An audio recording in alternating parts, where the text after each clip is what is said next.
Un parfum de peinture oubliée flotte encore dans l'air. Une maison, un tableau, un silence qui dure depuis trop longtemps. Ce soir, les secrets remontent à la surface, portés par les pas feutrés d'un homme à la moustache impeccable. Avant de commencer, dis-moi en commentaire, d'où écoutes-tu cette histoire et quelle heure est-il chez toi? Prête, entrons dans l'histoire. Je me souviens encore du matin où Poirot reçut l'invitation. Le courrier, d'une élégance presque ostentatoire, portait un blason doré, embossé, et l'écriture était fine, maîtrisée, sans fioriture. Il l'ouvrit avec lenteur, dépliant le papier avec une précaution qui m'amusait toujours, comme s'il s'attendait à ce que les mots eux-mêmes lui livrent un secret. « Tiens, Hastings, dit-il, en me tendant la lettre. Cela vous dira peut-être quelque chose. Je reconnus le nom immédiatement, Juliette Armand, une jeune femme que j'avais autrefois connue lors d'un séjour à Dinard, alors qu'elle n'était encore qu'une demoiselle vive et farouche. Elle s'était mariée, récemment semble-t-il, avec un certain Paul de la Trémouille, héritier d'une maison de négoce bordelaise. L'invitation, bien qu'élégante, avait un ton précipité, presque suppliant. « C'est étrange, dis-je, elle ne vous connaît que par mon entremise, et pourtant, c'est à vous qu'elle écrit. » Poirot pinça légèrement les lèvres. « Justement, mon ami, cela m'intrigue. Une invitation après un mariage pour un séjour de repos, et adressée non à des proches, mais à un détective et son fidèle chroniqueur. Voilà qui ne sent pas la lune de miel paisible. » Il fit une pause, posa la lettre sur le guéridon, et, du bout des doigts, redressa sa moustache. « Nous allons accepter, bien sûr, la Trémouille. Cela sonne comme un lieu où les apparences sont soignées. Mais que cachent-elles? Nous arrivâmes à la Trémouille en fin d'après-midi. Le chauffeur, un homme en livrée sombre au visage impassible, nous avait conduits depuis la gare sur une route sinueuse bordée de cyprès, jusqu'à ce que la demeure apparaisse au détour d'un dernier virage, telle une énigme figée dans la lumière d'été. La maison était vaste, de pierre blonde, et bien entretenue sans ostentation. Des vignes s'étendaient à perte de vue autour de la propriété, et des massifs de buis sculptés bordèrent l'allée principale. Un calme absolu régnait, presque exagéré, comme si chaque bruit y était absorbé par les murs. « Charmant, murmurai-je. Presque trop calme, non ?» Poirot ne répondit pas immédiatement. Il observait les fenêtres, les volets entr'ouverts, les rideaux immobiles. Ce calme, Hastings, est celui des lieux où les secrets dorment, mais parfois, ils se réveillent, dit-il doucement. Une domestique austère nous ouvrit la porte. Juliette n'était pas encore visible. Et pourtant, en entrant dans le hall, je ressentis une impression diffuse, inexplicable, celle d'un lieu où l'on avait récemment pleuré, mais sans bruit. C'est dans le salon d'été que Poirot sembla se figer pour la première fois. Une pièce lumineuse, ouvrant largement sur la terrasse et les vignes au loin. Les rideaux de lin laissaient filtrer un soleil doux, et une légère brise agitait les feuillages. Tout était calme, bien trop calme. Et c'est là qu'il apparut, le portrait. Il dominait la cheminée, dans un cadre laqué, ivoire. On y voyait Juliette et Paul de la Trémouille en tenue de noces. Elle portait une robe fluide, sans dentelle, les cheveux relevés avec sobriété. Lui, un costume gris, perle, une rose blanche à la boutonnière. Leur posture était digne, classique, presque froide. Mais quelque chose, dans l'ensemble, me troubla. Était-ce le regard de Juliette, un peu trop absent? La main de Paul, posée étrangement sur le dossier d'un fauteuil, comme en appui?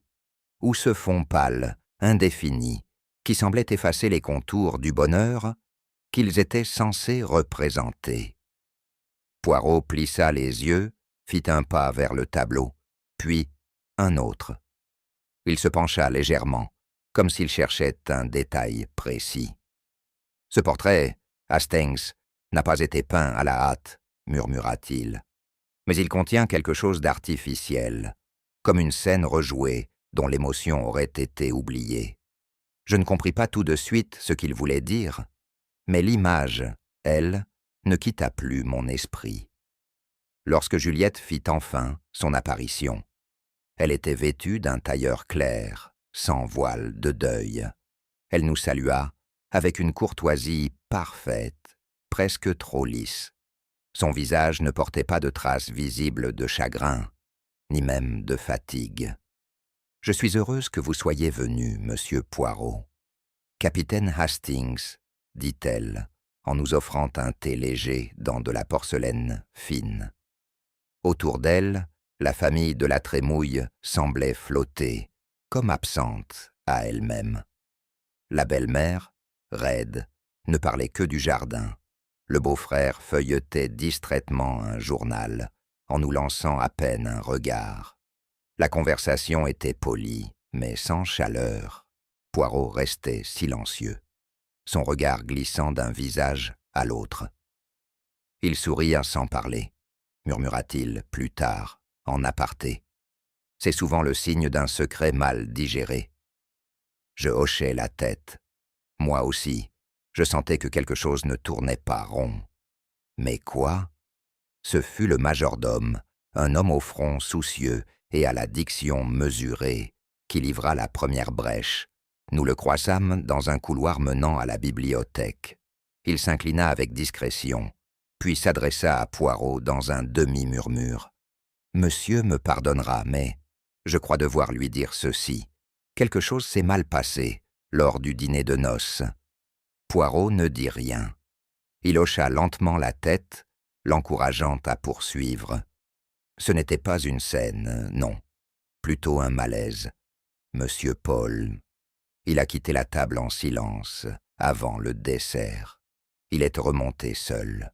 Madame Juliette l'a suivi quelques minutes plus tard, puis elle est redescendue, comme si de rien n'était. « Et les invités ?»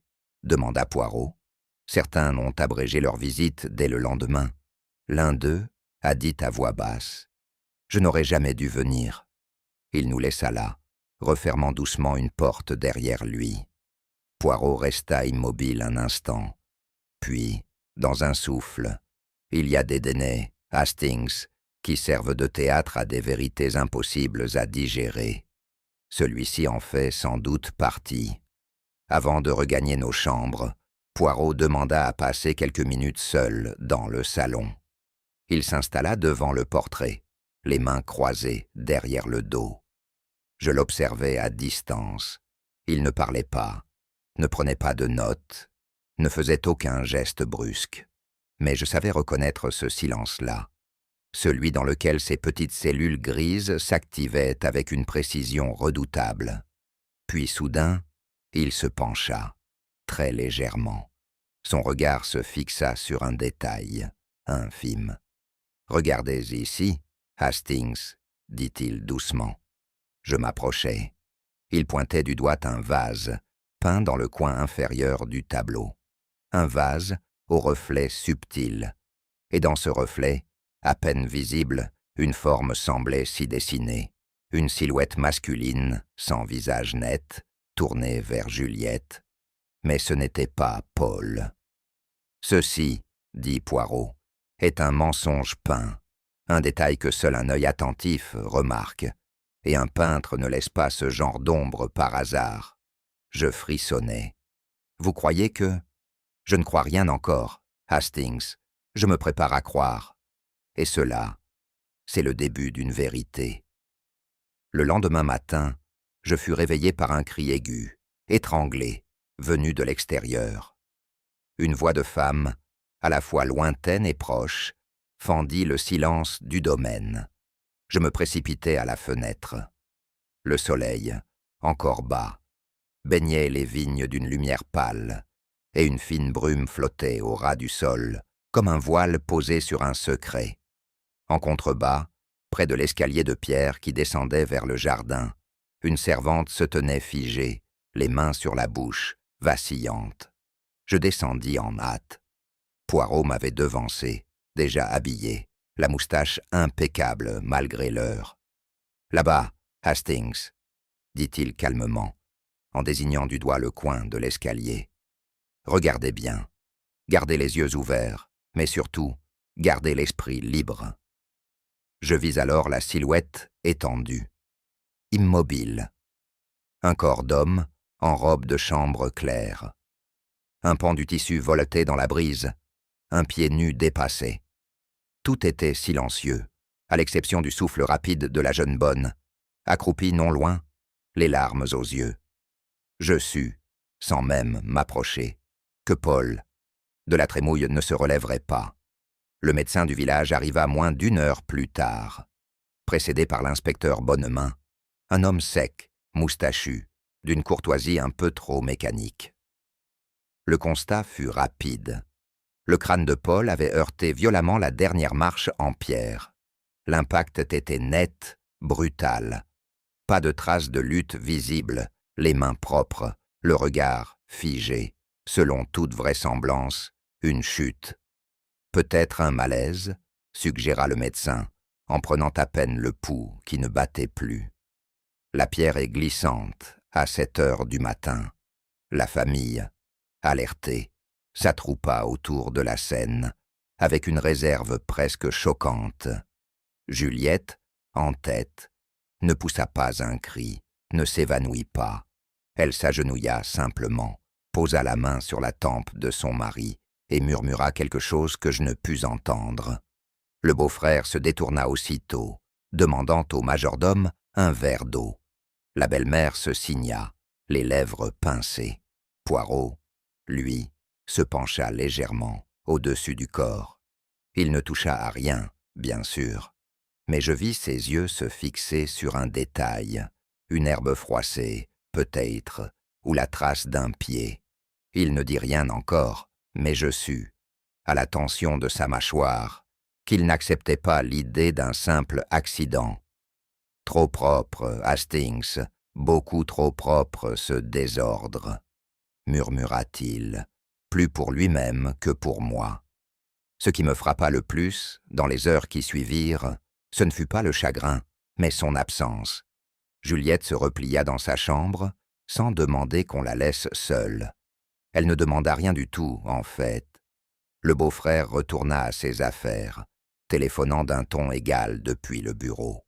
Quant à la belle-mère, elle donna instruction de maintenir les repas à l'heure habituelle. Personne ne questionna les circonstances. Personne ne suggéra une autopsie. Le décès fut accepté comme une évidence triste, mais attendue. C'est ainsi que les familles meurent à l'intérieur, dis-je à Poirot, un brin choqué. Dans le silence, dans le confort des convenances. Il acquiesça doucement, sans me regarder. Mais certaines familles, mon cher ami, apprennent surtout à ne pas faire de bruit quand la vérité frappe trop fort à la porte. Je crus percevoir chez lui une forme de mélancolie. Mais il se redressa aussitôt, ajustant sa cravate comme un militaire avant une parade. Il est temps que je parle à chacun, un par un, et que j'écoute ce qu'ils ne diront pas. L'inspecteur Bonnemain, rassuré par l'unanimité des témoignages, ne tarda pas à conclure. « Un accident malheureux, mais classique », dit-il en consultant son carnet. Le pauvre monsieur Paul souffrait d'insomnie, paraît-il. Il se promenait souvent tôt, le matin. Poirot hocha la tête poliment. Mais dès que l'inspecteur eut quitté la pièce, il s'approcha de moi. « Non, Hastings, ce n'est pas suffisant. Il manque quelque chose.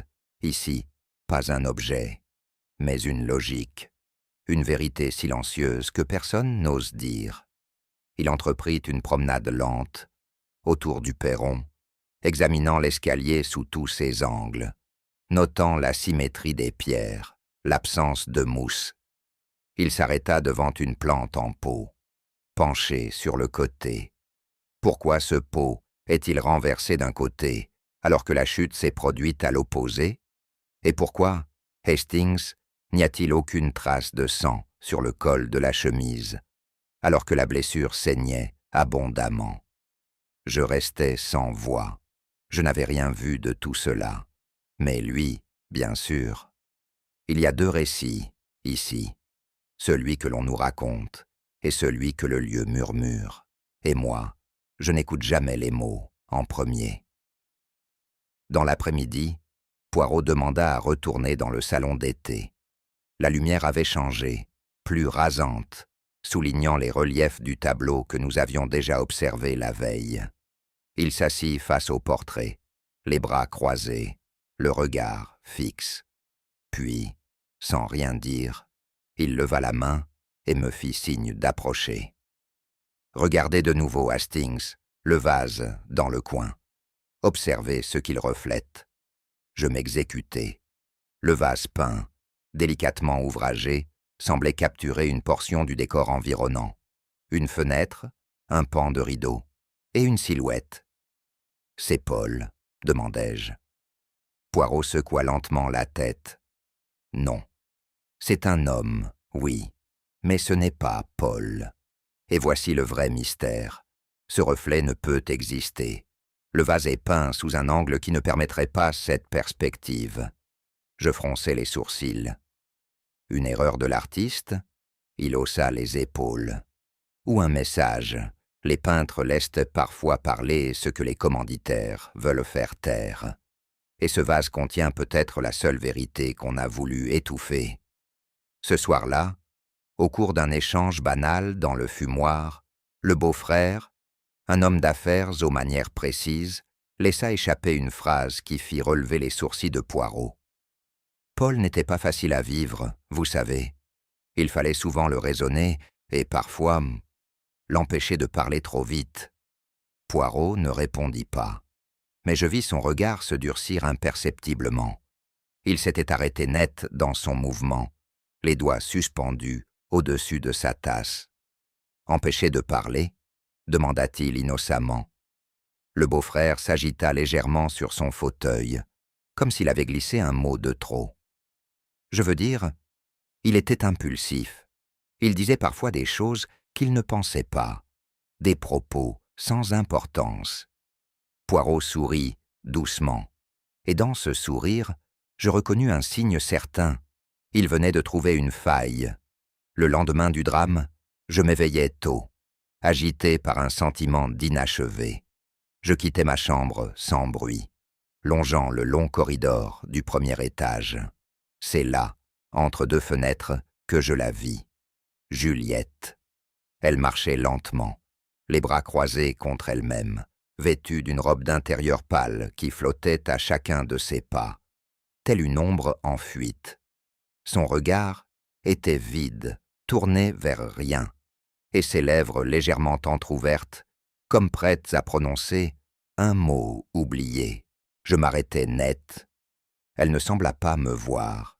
Lorsqu'elle passa devant moi, je distinguai dans ses mains un objet mince, presque caché, une médaille ronde, suspendue à un fin ruban de soie meist soie bleue. Elle la portait comme d'autres serrant une vérité qu'ils ne peuvent plus exprimer. Poirot, qui venait de rejoindre le couloir par l'escalier secondaire, s'arrêta lui aussi. Il ne parla pas, mais ses yeux la suivirent longuement. « Elle ne marche pas comme une veuve, Hastings, » me dit-il plus tard. Elle marche comme une enfant perdue qui cherche un souvenir précis, mais trop ancien pour le nommer. Et ce fut là que je compris, pour la première fois, qu'un autre deuil pesait sur Juliette, plus ancien, plus secret. Nous la retrouvâmes un peu plus tard dans le jardin. Elle était seule, assise sur un banc de pierre, les mains posées à plat sur ses genoux, les yeux fixés sur un parterre de pivoine que le vent effleurait doucement. Poirot s'approcha sans bruit. Elle tourna à peine la tête, mais ne se leva pas. « Vous me demandez comment je me sens ?» murmura-t-elle, comme si elle avait lu la question dans nos regards. « Je ne sens rien. Je suis vide. Je voulus dire quelque chose, Une banalité, sans doute, mais Poirot posa légèrement sa main sur mon bras, m'en empêchant. « Le vide, madame, dit-il doucement. Peut-être le plus lourd des fardeaux, n'est-ce pas ?» Elle ne répondit pas, mais je crus voir, un instant seulement, ses paupières frémir. Et dans ce silence, ce fut moi qui ressentis le froid. « Que savez-vous vraiment d'elle, mon ami ?» me demanda Poirot, alors que nous rentrions vers la maison. Je fouillais dans mes souvenirs. Juliette Armand. Je l'avais connue en Bretagne, 6 ou 7 ans auparavant. Elle avait cet éclat propre aux jeunes femmes, trop tôt, habituées à observer plutôt qu'à parler. Une beauté fragile, mais une vivacité d'esprit indéniable. Elle avait disparu de la scène mondaine après une rupture brutale avec un jeune homme dont le nom m'échappait. Puis elle était réapparue, brièvement, lors d'un bal à l'ambassade d'Italie, avant de s'éclipser de nouveau pendant plusieurs années. « Et elle n'a jamais parlé de ses absences ?» insista Poirot. « Non, seulement qu'elle avait vécu ailleurs, c'est tout. » Il hocha lentement la tête. Une femme qui revient sans passé visible est souvent une femme qui porte en elle un passé trop lourd pour être montré. Ce fut au détour d'une conversation avec une jeune femme de chambre, en desservant le thé, que Poirot obtint un indice inattendu. Madame Juliette, elle dort peu, ces temps-ci. Elle rêve tout haut parfois. Une nuit, elle a murmuré un prénom. Claire. Poirot redressa la tête. Claire? Oui, monsieur, je crois que c'est sa sœur. Enfin, je ne l'ai jamais vue. On n'en parle jamais, ici. Je surpris dans le regard de Poirot une étincelle de satisfaction calme. Et quand une famille ne parle pas d'un être, c'est qu'elle en dit déjà beaucoup, n'est-ce pas, Hastings? Je ne pus qu'acquiescer.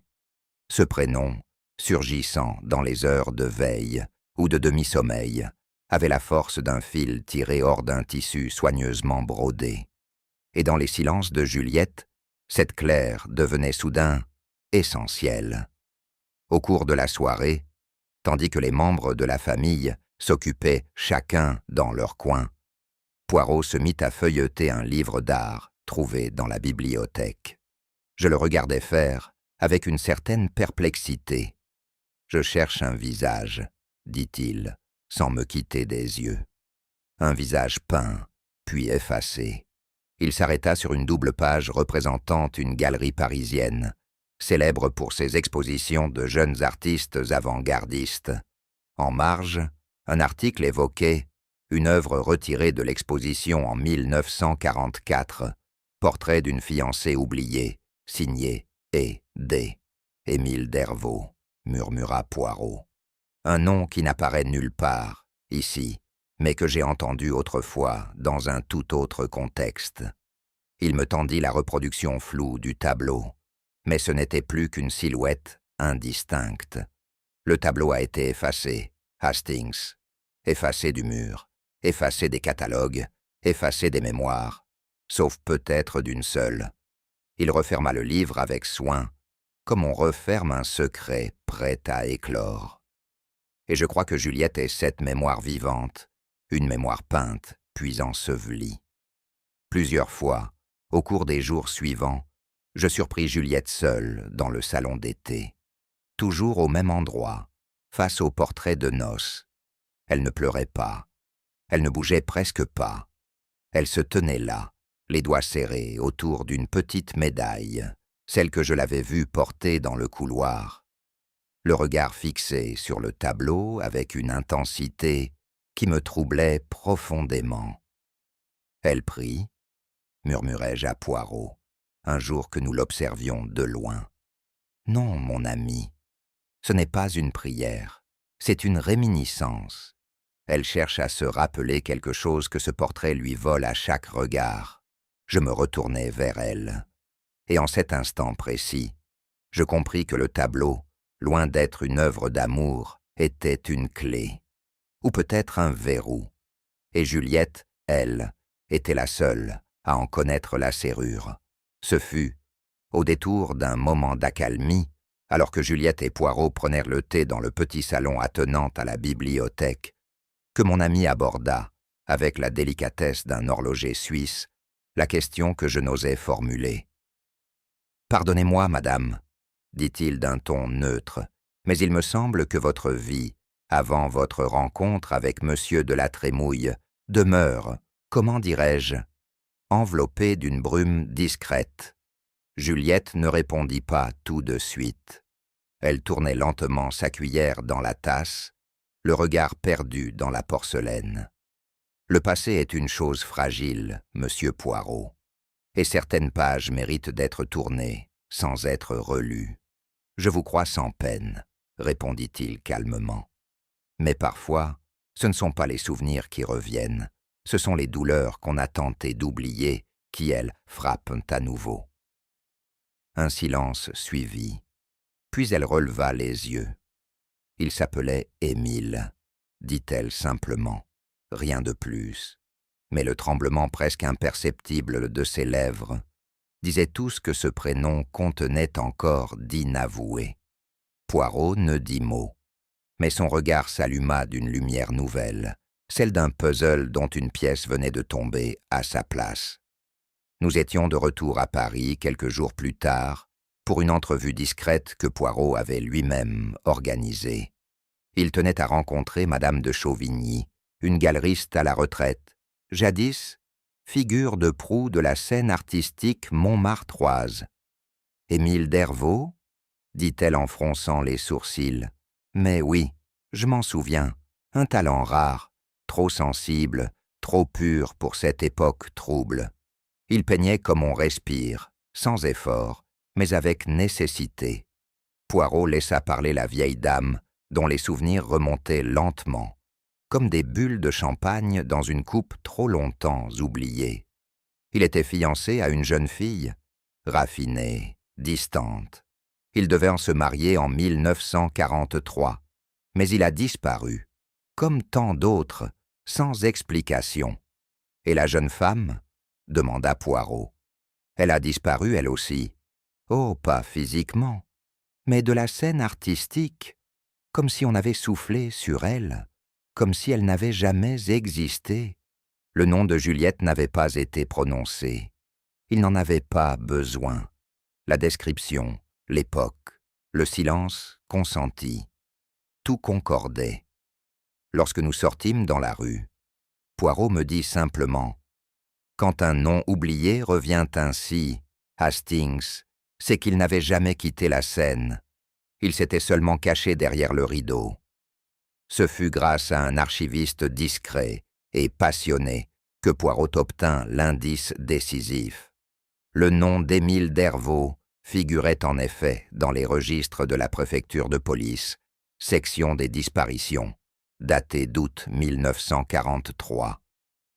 Mais plus étrange encore, son arrestation avait été précédée de la réception d'une lettre anonyme. « Contenu de la lettre ?» demanda Poirot, les doigts sur le rebord du bureau. « Une dénonciation, monsieur. Classique. Le ton d'un voisin trop zélé. L'auteur y signale un artiste potentiellement lié à des réseaux. Et l'adresse indiquée? Un atelier discret, dans une impasse du 15e arrondissement. Dervaux y vivait depuis quelques mois seulement. » Poirot referma le dossier avec lenteur, puis il demanda « Combien de personnes connaissaient cette adresse ?» Le fonctionnaire haussa les épaules. Difficile à dire. Officiellement, elle n'était pas déclarée. Probablement 2, 3 personnes. Son ami intime, le propriétaire du local, peut-être un ami proche. Nous restâmes un moment silencieux, dans l'ombre fraîche des rayonnages. Puis Poirot dit lentement « Quand seuls les proches savent, Hastings, c'est toujours d'un proche que vient le coup de plume qui tue. C'est dans une revue d'art confidentielle, jaunie par le temps, que Poirot mit la main sur une brève mention. Émile Dervaux, prometteur mais disparu, laissa inachevé un tableau de noces commandé pour l'été 1943. Un tableau de noces ? Demandai-je, stupéfait. Comme celui qui trône dans le salon d'été ? Pas exactement, Hastings, répondit Poirot. Le sujet, sans doute. Mais l'intention, je le crains, était tout autre. Il me lut un extrait du critique. L'œuvre, observée brièvement par les membres du salon Dumas, présentait deux figures féminines en vis-à-vis, l'une en robe claire, l'autre à peine esquissée, comme une présence en devenir. Deux figures, repris-je. Cela change tout, conclut Poirot. Un portrait de mariage où l'ombre d'une autre femme se dessine. Ce n'est pas une célébration, Hastings, c'est une mise en garde. Ce tableau, selon l'article, aurait été détruit lors d'un déménagement précipité. Aucune photo, aucun croquis ne semblait en avoir survécu, mais l'idée, elle, était restée, et elle planait, désormais, comme un fantôme au-dessus du portrait actuel. Nous recontactâmes un certain monsieur Roland Marchais, expert en arts picturaux et spécialiste des œuvres non signées de l'école française des années 40. Il accueillit Poirot avec une réserve mêlée d'intérêt, tout en écoutant la description du tableau de Juliette et Paul. Cadre mi-voire, couleur pastel, contour précis, mais figé. Il fronça les sourcils. Cela me fait songer au style de Dervaux, mais il n'a jamais peint après l'été 1943, du moins officiellement. Et s'il l'avait fait sous la contrainte, suggéra Poirot. Marchais leva un sourcil. Il aurait signé, toujours, même sous menace. Il signait même ses esquisses à la craie. Poirot sourit légèrement. Il tira de sa poche une photographie du tableau. Là, dans un coin inférieur, sous un rehaut de vernis discret, une légère arabesque semblait trahir une initiale effacée. « Vous voyez ?» murmura Poirot. Marchais s'approcha, sortit une loupe de sa veste, observa longuement. C'est un « et », non, un « aidé » stylisé, c'est lui. Pas de doute, mais pourquoi cacher cette signature? Poirot répondit lentement, comme s'il pensait à voix haute. Parce que ce n'est pas un tableau commandé à Dervaux, c'est un tableau rescapé, repeint par lui-même, et ensuite scellé comme un cercueil, jusqu'à ce que quelqu'un le retrouve. Nous reprîmes le train pour revenir à la Trémouille. Le vent s'était levé, les vignes s'agitaient sous un ciel menaçant, comme si la terre elle-même s'apprêtait à révéler ses secrets enfouis. Poirot, durant tout le trajet, demeura pensif.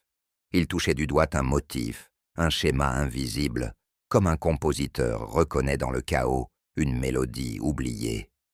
Même femme, Hastings, même maison, même saison, même tableau, ou presque, et deux hommes frappés par le silence. Vous pensez que Paul a compris quelque chose?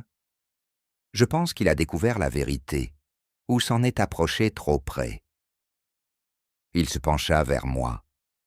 Et s'il avait compris que ce tableau n'était pas un souvenir, mais une réplique, une œuvre ancienne, repeinte pour masquer ce qu'elle représentait vraiment? Je frémis. Tout cela devenait trop précis pour être fortuit. « Et Juliette ?» demandai-je. Il ferma les yeux un instant. Juliette n'a peut-être rien su, ou elle a su trop tard. Mais une chose est sûre, Hastings, si le tableau a survécu à 20 ans d'oubli, ce n'est pas pour rien. Il était la clé. Et aujourd'hui encore, il continue de parler.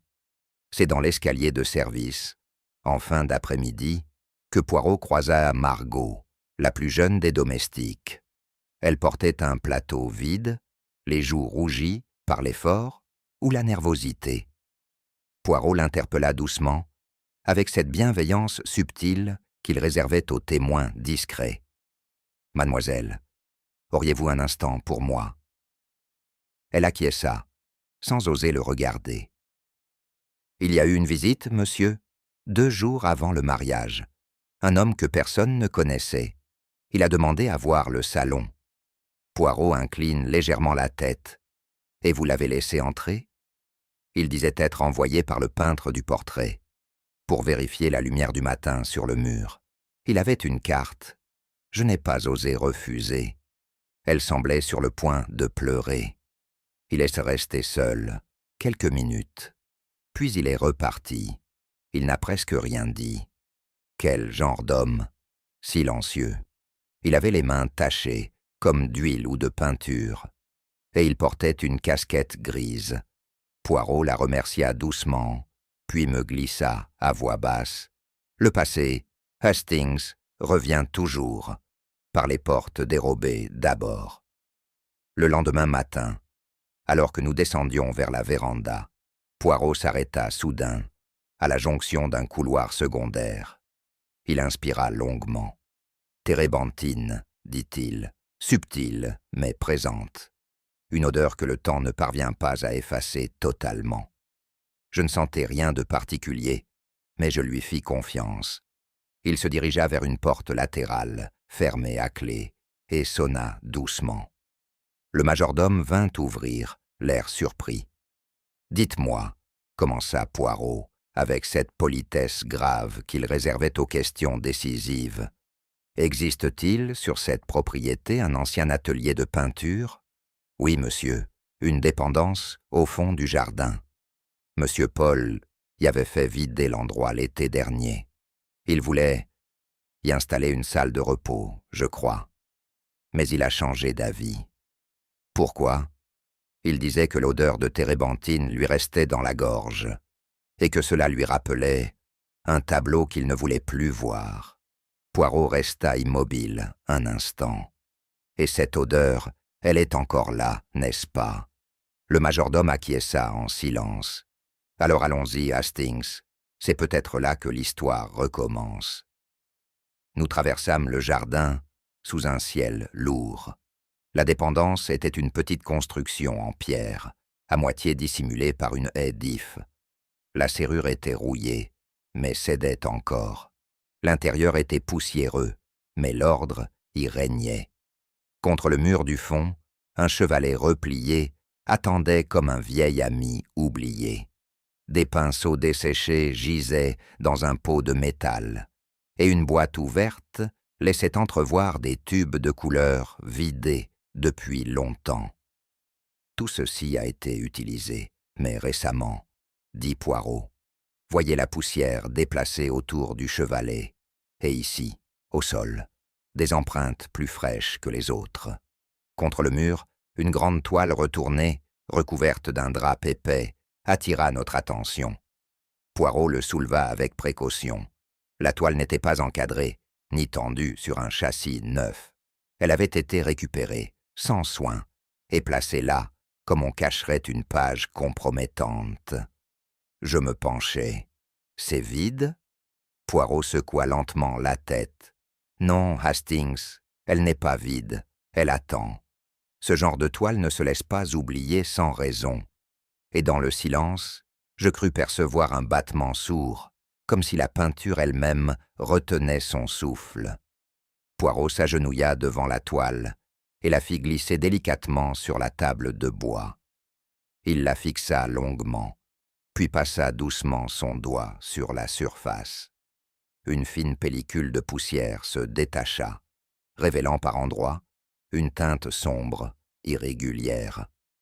Il ne s'agit pas d'un tableau blanc, Hastings. C'est une œuvre effacée, ou plutôt recouverte. Voyez la texture, les stries d'un pinceau passé à la hâte. Il se leva, saisit un petit grattoir resté dans la boîte à outils à côté du mur, et entreprit, avec infinie précaution, de retirer une mince couche de peinture claire, par petites touches successives. Peu à peu, des formes apparurent. Une première silhouette, à gauche, vêtue de clair. Les contours d'un bras tendu. Puis une seconde forme, plus sombre, tournée de profil, les mains levées dans une posture difficile à interpréter. Geste de colère, de supplication, d'adieu. Le silence dans la cabane devint plus dense encore. C'est une scène de tension, soufflai-je. On dirait une confrontation. Mais entre qui? Poirot ne répondit pas immédiatement. 2 femmes, je crois, et l'une d'elles regarde hors du tableau, comme si elle voulait nous dire « Je suis encore là », même si on a tenté de me couvrir de silence. Il posa les grattoirs. Et cela, Hastings, ce n'est plus de l'art, c'est un témoignage. L'analyse fut rapide, mais rigoureuse. Poirot, malgré son humilité apparente, avait ce don rare d'observer l'essence d'une œuvre sans se laisser distraire par l'apparat. « Regardez ici, me dit-il, la manière dont la lumière est posée sur la main gauche. Ce n'est pas un amateur, c'est un peintre qui connaît la chair humaine, le mouvement suspendu. Et ses touches, sur le bas de la robe, voyez cette manière de suggérer la transparence, sans la peindre réellement. « Dervaux » demandai-je. Il hocha la tête. « Sans aucun doute, c'est du Dervaux. Et pourtant, ce tableau n'a jamais été montré, jamais signé, car il n'a jamais été achevé. Il a été interrompu. » Je frissonnai. Par quoi? Par quelqu'un qui a voulu l'empêcher de parler, ou plutôt, de dire ce qu'on ne voulait pas entendre. Il désigna la deuxième silhouette. Ce personnage, à peine esquissé, est le centre invisible du tableau. Le conflit est dirigé vers elle, et cela, Hastings, est un choix narratif. Ce tableau voulait dénoncer quelque chose, peut-être même quelqu'un. Il se recula d'un pas, et l'on a tout recouvert, trop vite, trop mal. Puis, en désignant une ligne presque effacée, et voyez, une médaille, la même que celle que tient Juliette. En ressortant de la cabane, Poirot demeura pensif un long moment. Ses pas, ralentis par la terre humide, semblaient porter le poids d'un passé qui s'imposait à nouveau. « Hastings, dit-il finalement, cet homme venu inspecter le portrait. Il ne voulait pas corriger une lumière, il cherchait une trace, quelque chose qu'il avait peint ou qu'on lui avait volé. Il s'arrêta et leva les yeux vers la maison. Et s'il n'avait pas fini ce tableau, c'est peut-être parce qu'on ne lui en a pas laissé le temps. Je ne sus que répondre, mais je sentais que l'histoire, loin de s'éclaircir, s'approfondissait. Une vieille vérité, couverte d'huile et de silence, se frayait un chemin vers la lumière. Nous quittâmes la trémouille sous un ciel voilé, comme si même le soleil hésitait à percer les secrets de cette terre figée. Poirot, silencieux tout au long du voyage, ne regardait ni les champs ni les villages, mais les plis de son propre raisonnement. C'est à Tours que nous descendîmes. Là, par un enchaînement de contacts discrets, un notaire, une sœur hospitalière, un ancien psychiatre militaire, Poirot obtint ce qu'il cherchait. Une adresse, presque effacée des registres, d'une maison de repos privée, nichée à la lisière des bois, là où l'on place ceux dont le silence protège l'apparence des familles. « Claire, dit-il doucement, en refermant le carnet. La sœur, invisible. Le noyau, oublié. Je n'avais rien osé demander. Mais je comprenais déjà que cette visite serait moins une enquête qu'un pèlerinage. Dans ce genre de lieu, les vérités ne s'imposent donc pas. Elles se chuchotent à travers le rideau. Nous y fûmes accueillis sans surprise, presque comme si l'on nous attendait. Et en quelques minutes, nous nous retrouvâmes face à une porte aux vitres floues, où un nom était tracé à la main. Claire A. Poirot inspira longuement. Puis il frappa, une seule fois, très doucement. Claire Armand était assise dans un fauteuil ancien, face à une fenêtre qui donnait sur un verger en friche. Elle ne tourna pas la tête lorsque nous entrâmes. Ses mains, croisées sur ses genoux, semblaient ne plus avoir bougé depuis des jours. Une infirmière nous fit signe d'approcher avec délicatesse. Poirot, sans dire un mot, s'assit à bonne distance, le dos droit, les yeux attentifs. Il n'y avait rien à brusquer ici, rien à forcer. seulement à recevoir. « Claire, » murmura l'infirmière, « vous avez de la visite. Ce sont des amis de votre sœur Juliette. » À ces mots, je crus voir un imperceptible mouvement de tête, une inflexion du cou, si légère qu'elle aurait pu passer pour un tressaillement nerveux. Poirot parla, d'une voix si basse qu'elle semblait plus penser que prononcer. « Nous cherchons quelque chose, pas un objet, un souvenir, une couleur ou un nom. » Claire tourna lentement la tête vers nous. Ses yeux, pâles, comme lavés par trop de silence, fixèrent Poirot. Puis elle ouvrit la bouche, sans son. Ce ne fut qu'au bout de plusieurs secondes qu'un mot s'échappa. Un murmure glissé entre deux souffles. « Jamais. Il n'est jamais revenu. » Ce fut à la demande de Poirot que l'infirmière, avec une douceur professionnelle, proposa à Claire un moment de relaxation guidée. Hypnose? Ce mot me gênait toujours, mais Poirot m'avait souvent répété qu'il ne s'agissait pas d'un tour de foire, mais d'un simple abaissement des défenses, une mise à nu de la mémoire par le calme. Claire ferma les yeux, lentement. Sa respiration se fit plus régulière, ses traits se détendirent. L'infirmière lui tenait la main, posée sur un coussin de laine. « Claire, » dit-elle doucement, « nous allons revenir un peu en arrière, là où la lumière change. » Un long silence suivit, puis une phrase inachevée. Il avait promis, il devait m'écrire, mais il n'est pas venu, pas ce jour-là. Poirot me regarda brièvement, sans un mot. Quelqu'un a dit que c'était mieux ainsi, qu'il valait mieux l'oublier. La voix de Claire s'épaississait, devenait grave, presque enfantine. Mais elle savait qu'il reviendrait, et elle a menti, parce qu'il avait peint pour la vérité. Et la vérité, on ne doit pas la dire, pas ici. Ses doigts tremblaient légèrement.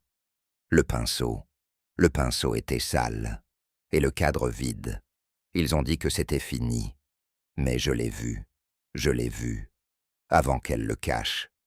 Elle ouvrit les yeux. Le tableau s'était un cri, et elle l'a recouvert. Elle était encore pâle, mais un feu discret semblait maintenant habiter Claire.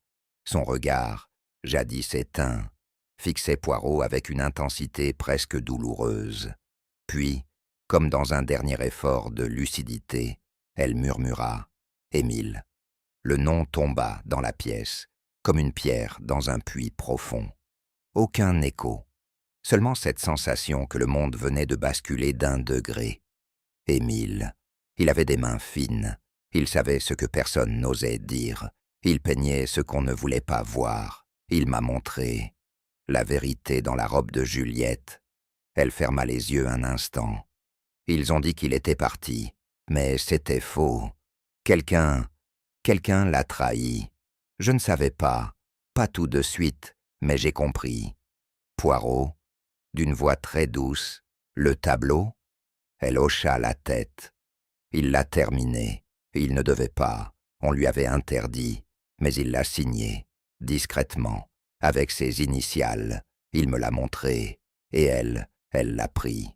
Elle a dit que c'était une erreur, que personne ne devait le voir. Claire porte les mains à ses tempes. Mais c'était lui, c'était son adieu, et moi, je n'ai rien dit, pas assez vite. Elle baissa la tête, et son corps, de nouveau, sembla glisser dans le silence d'où il était venu. Sur le chemin du retour, Poirot garda un silence presque religieux. Je n'osais le rompre. Le paysage filait par la vitre, indifférent à nos pensées. Enfin, il parle, d'un ton grave.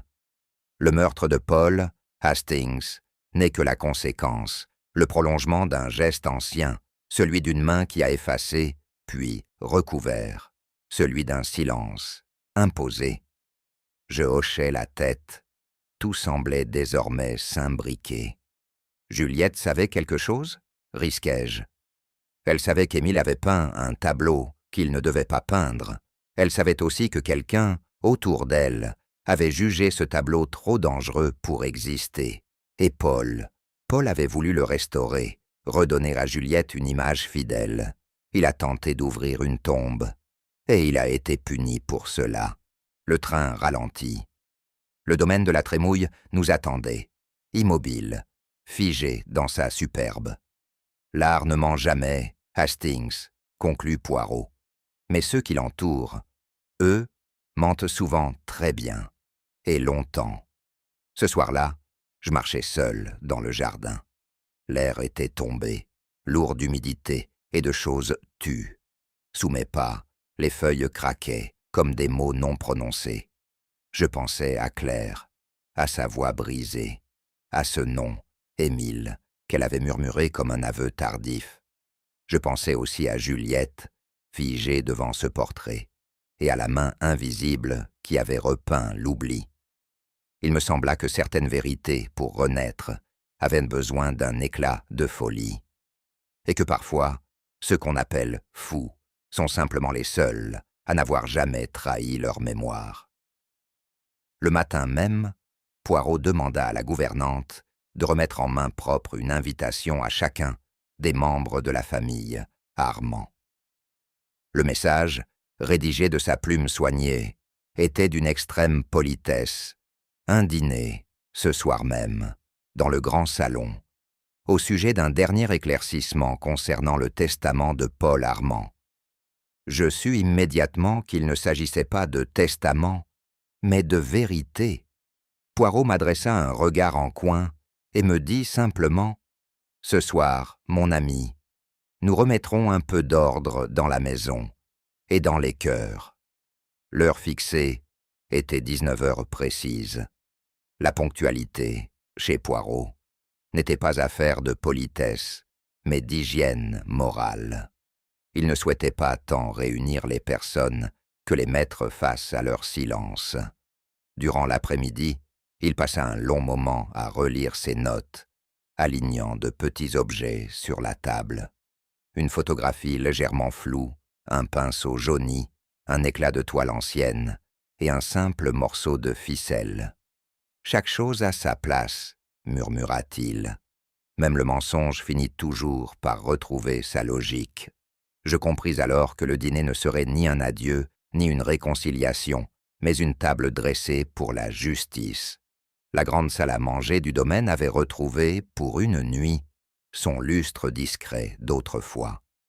La nappe immaculée, les couverts d'argent et les chandeliers bas semblaient conspirer à créer une atmosphère feutrée, presque cérémoniale. Mais sous ce vernis d'élégance, quelque chose d'étrange flottait dans l'air, une attente lourde, un souffle retenu. Juliette fut la première à entrer. Elle portait une robe sobre, bleu nuit, qui accentuait la pâleur de son teint. Elle ne salua personne, si ce n'est Poirot, d'un simple hochement de tête, et prit place sans un mot. Vinrent ensuite le père, M. Armand, droit comme un if, accompagné de sa seconde épouse, visiblement nerveuse, puis le notaire, invité à titre de témoin, et deux cousins, dont l'un avait assisté au mariage avorté. Chacun prit place dans un silence mécanique, comme s'ils obéissaient à une chorégraphie oubliée. Le cliquetis des assiettes, le murmure du service, tout paraissait déplacé, presque sacrilège. Je n'entendis pas un seul éclat de rire, pas même un mot léger. Poirot, quant à lui, observait. Il ne mangeait presque pas. Ses yeux passaient de l'un à l'autre, scrutant les visages comme on lit des lignes effacées à la loupe. Puis il prit la parole. « Mes amis, » dit Poirot en reposant sa serviette, « je vous ai réunis ce soir non point pour évoquer des questions d'héritage, car celles-ci me semblent bien secondaires, mais parce qu'une ombre demeure dans cette maison, et vous le savez tous. » Il laissa un silence flotter, le genre de silence que l'on n'ose pas briser, de peur d'y mêler sa propre voix. L'ombre de Paul Armand, son départ brutal, sa chute, accidentelle, dit-on, mais moi, Je dis non. Certains sursautèrent, d'autres se figèrent. La scène que nous avons trouvée était construite, une chaise déplacée, une fenêtre entr'ouverte, un livre tombé qui ne correspondait pas à la lecture du défunt, et surtout, un corps tourné vers l'intérieur, alors que toute chute naturelle aurait dû l'orienter autrement. Je me rappelais alors ce que Poirot m'avait confié, quelques jours plus tôt. L'ordre des objets trahit toujours l'intention humaine, Hastings, toujours. Et puis, il y a les silences, ceux d'une famille trop bien élevée pour parler, mais trop inquiète pour se taire. Pourquoi ce trouble, mademoiselle Juliette, lorsque l'on évoque votre ancien fiancé? Pourquoi cette crispation, monsieur Armand, lorsque l'on prononce le mot « peintre » ? Le regard de Poirot devint plus incisif. L'heure est venue de replacer chaque pièce à sa juste place. Il existe, reprit Poirot, dans une cabane oubliée du jardin, une toile abandonnée, inachevée, griffée, mais éloquente. Il sortit de son porte-document une photographie, noire et blanc, qu'il fit passer lentement à chacun. Elle représente une confrontation, deux figures, l'une qui tend la main, l'autre qui la repousse, et surtout un regard, intense, blessé. Juliette blêmit en la voyant. Ce tableau est de Dervaux. J'en ai la confirmation d'un expert. Il a été commencé peu avant sa disparition. Et ce qui est fascinant, mes amis, c'est qu'un détail semblable figure dans un autre tableau, celui qui trône aujourd'hui dans votre salon. Poirot fit signe à Hastings. Je posai une seconde image, agrandie, du fameux portrait officiel, Juliette et Paul, côte à côte. Mais regardez ici, dit-il en pointant le reflet d'un vase peint dans un coin. Le reflet du visage masculin y est inversé. Un détail que seul un peintre précis aurait su reproduire. Mais ce visage-là, ce n'est pas Paul. Il laissa la phrase en suspens. Ce reflet appartient à un autre, à un homme disparu, mais dont la main, elle, continue de parler. Vous comprenez désormais, dit Poirot en se levant lentement, ce que personne n'avait voulu voir, ou plutôt ce que l'on avait choisi de maquiller. Le portrait, celui que vous appelez l'union de Juliette et Paul, n'est rien d'autre qu'un recyclage, une œuvre ancienne, repeinte, une restauration habile, mais mensongère. Juliette, figée, regardait l'image agrandie avec une expression d'incrédulité presque enfantine. Les couches successives de peinture, révélées par l'analyse au spectroscope, montrent que le visage de Paul a été superposé à un autre plus ancien. Le regard, les traits, même l'ombre du col, tout trahit une dissimulation. Or, ce premier visage, c'était celui d'Émile. Un souffle passa sur l'assemblée. Et pourquoi cela?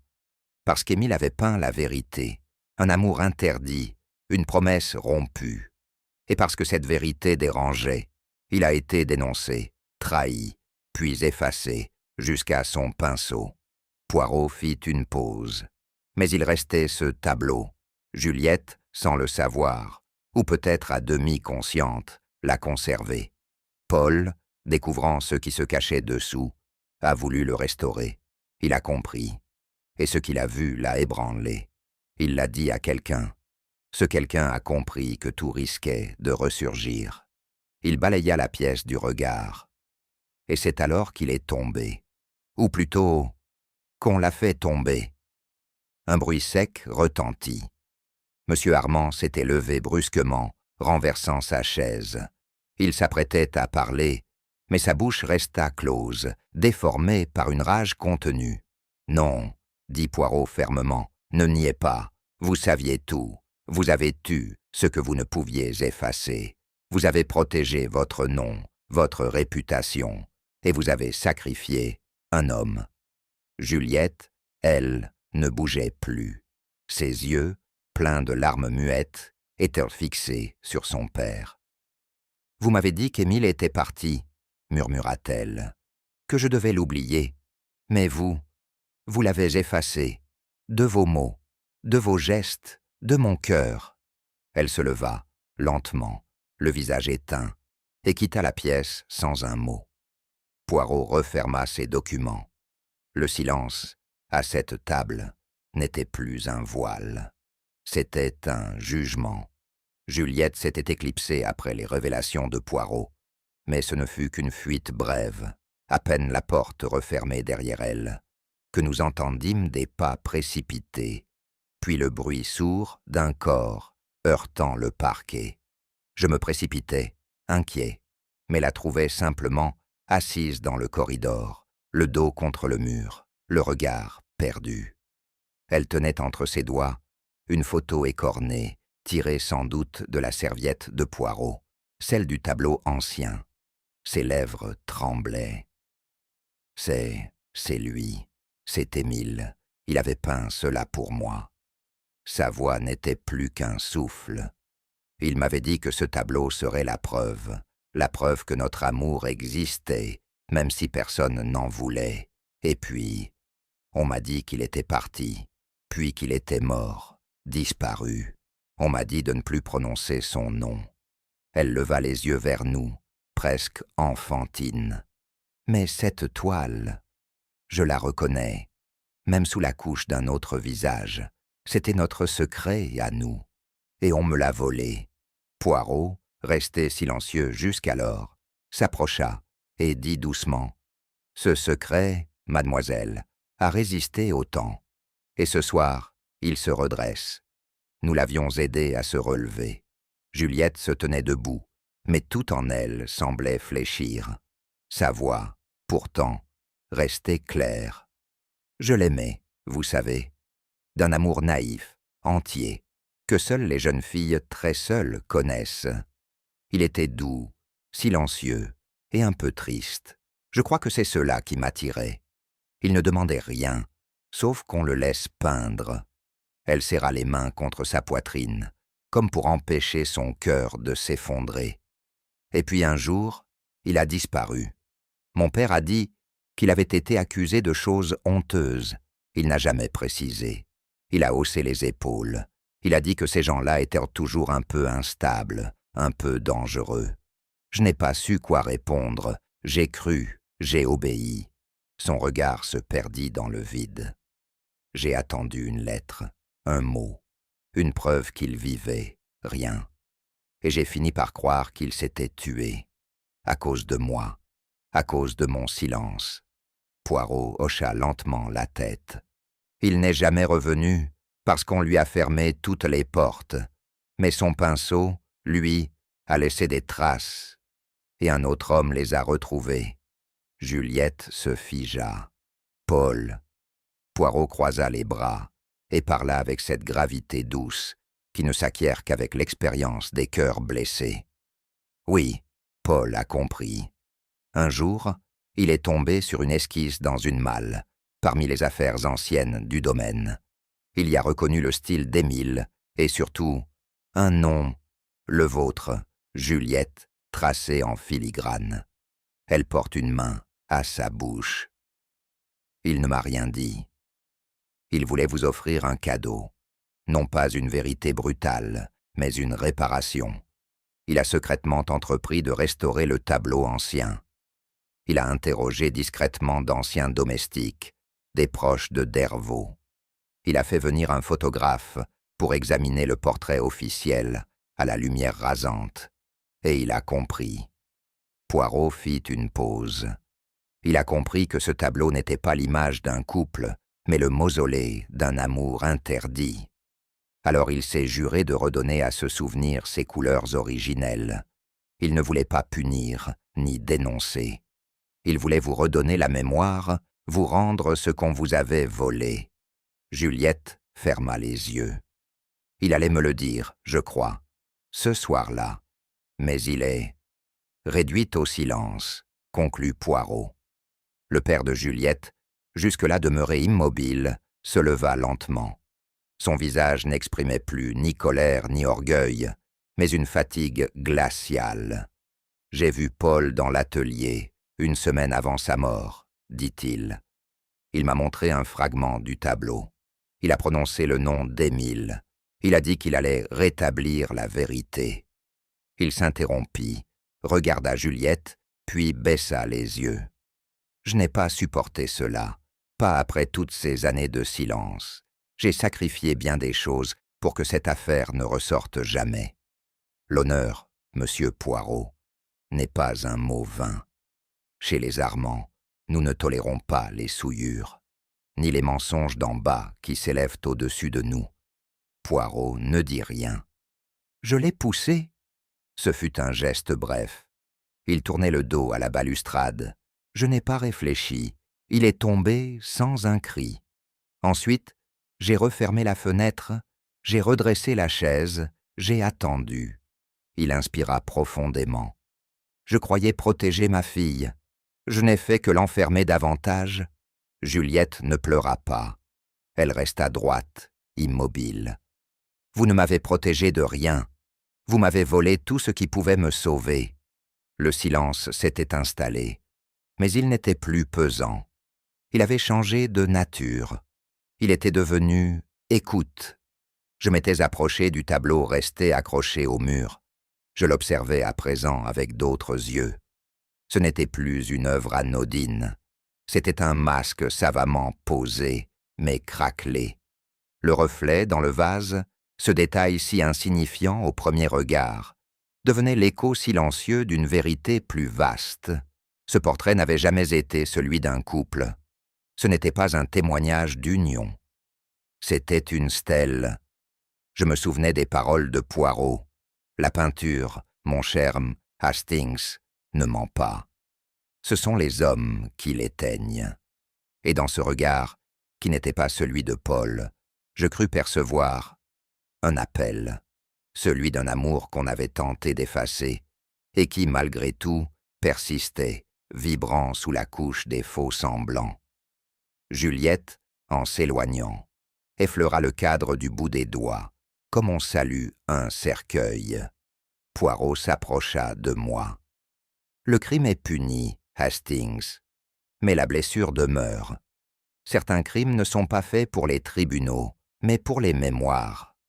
Et tandis que le tableau demeurait là, silencieux, je sus qu'il parlerait encore, pour ceux qui sauraient regarder. Je dois confesser qu'en d'autres circonstances, j'aurais éprouvé une certaine exaltation à voir la vérité éclater ainsi au grand jour. Mais ce matin-là, alors que nous quittions le domaine, en compagnie de l'inspecteur local, l'atmosphère ne prêtait guère à la célébration. Tout, dans l'air humide et chargé, semblait exiger le silence.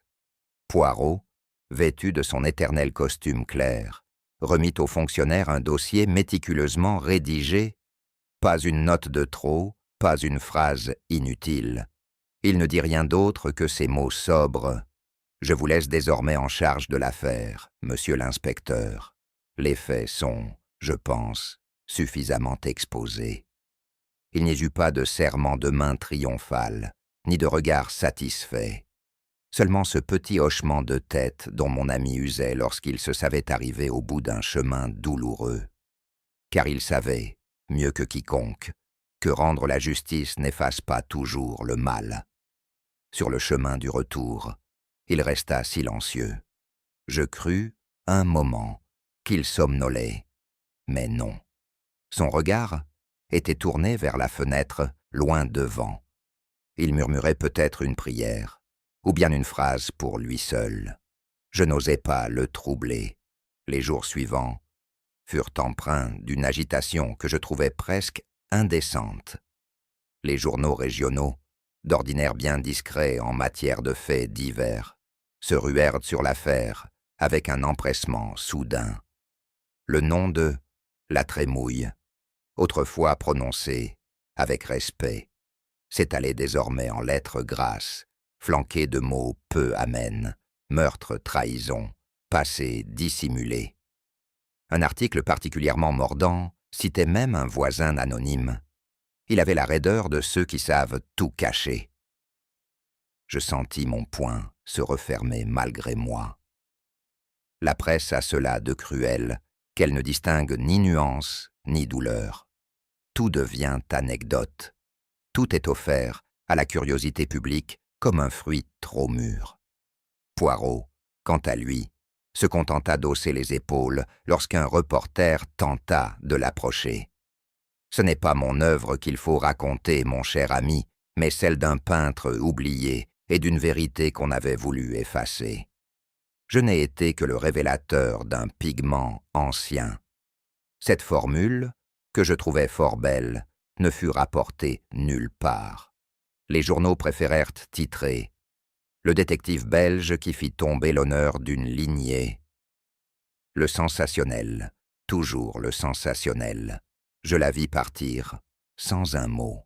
Juliette, droite malgré la fatigue qui pesait sur ses épaules, descendit les marches de la demeure familiale avec cette lenteur d'une condamnée, ou, peut-être, d'une femme libérée. Elle n'emporta rien, sinon un petit sac et la photographie froissée du tableau d'Émile. Son père, désormais sous garde, n'eut pas un regard vers elle, et elle ne se retourna pas non plus. Plus tard, j'appris qu'elle avait refusé tout droit sur la succession. Elle déclara d'une voix calme que son seul héritage était désormais une mémoire nettoyée du mensonge, et qu'elle n'en voulait rien d'autre. Elle partit vivre à Paris, dans un petit appartement près de la Butte, selon Poirot. Elle s'était inscrite à une formation de restauration d'art. Ce détail, que mon ami me glissa entre deux gorgées de chocolat chaud, me serra étrangement le cœur. Elle veut apprendre à recoudre les blessures des toiles anciennes, Hastings. Voilà un choix noble. Je hochai la tête. C'était, à mes yeux, une manière digne de continuer à aimer, discrètement, dans le silence des pinceaux et des vernis. Ce fut quelques semaines plus tard que Poirot me convia à une exposition confidentielle dans un petit atelier de restauration du 9e arrondissement. Un homme à la moustache fine, bien pâle imitation de celle de mon ami, nous accueillit avec un respect presque religieux. Au centre de la pièce reposait une toile. Elle avait été en partie mangée par le temps, abîmée par des couches maladroites, apposées pour en masquer l'âme véritable. Mais sous les doigts habiles du restaurateur, une vérité ancienne avait ressurgi. Le vernis a protégé certaines zones, et regardez ici, le nom d'Émile, discrètement dissimulé sous la couche inférieure. Il avait signé, mais à l'envers, comme un secret pour celle qui saurait lire à rebours. Le tableau représentait Juliette, jeune, vibrante, tournée vers un homme qu'on devinait plus qu'on ne le voyait. Une présence esquissée, mais intensément réelle. Un amour peint à la fois dans l'absence et la lumière. Je restai longuement devant l'œuvre.